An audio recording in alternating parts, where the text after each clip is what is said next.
ये आदमी अचानक समझ गया कि उसकी सेल के फर्श पर कुछ है। वो ध्यान से देखने लगा। उसने देखा कि 3 चींटियां मिलकर कपड़ों का एक सेट उठा रही थीं। वो कुछ समझ पाता उससे पहले ही वे कपड़े अचानक हजारों गुना बड़े हो गए। आदमी थोड़ा कंफ्यूज हो गया। तभी उसने देखा कि जमीन पर चींटियों ने एक काउंटडाउन सेट कर रखा है, जैसे उसे कुछ करने का इशारा दे रही हो। उसी समय उसने देखा कि जेल का गार्ड उसकी तरफ आ रहा है। अब आदमी को सब समझ आ गया। उसने जल्दी जल्दी वे कपड़े पहन लिए। जैसे ही काउंटडाउन खत्म होने वाला था, उसने आखिरी हेलमेट भी पहन लिया। जब गार्ड सेल के दरवाजे तक पहुंचा तो अंदर कोई नहीं था। गार्ड को यकीन नहीं हुआ। वो पास आकर चेक करने लगा। उसे पता ही नहीं चला कि आदमी अब एक चींटी के आकार का हो चुका था और उसके पैरों के नीचे उड़ रहा था।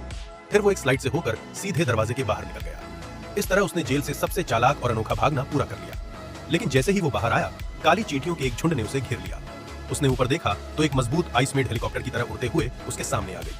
आसपास के सैनिक लाइन में हट गए और वो उस पर बैठकर उड़ गया।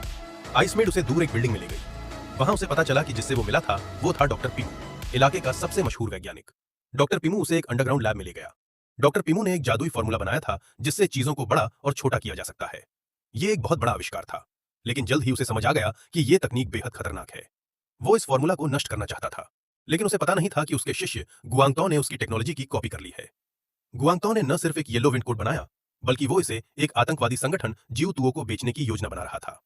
बाद में वो पानी का तापमान मापने की भी कोशिश करता है।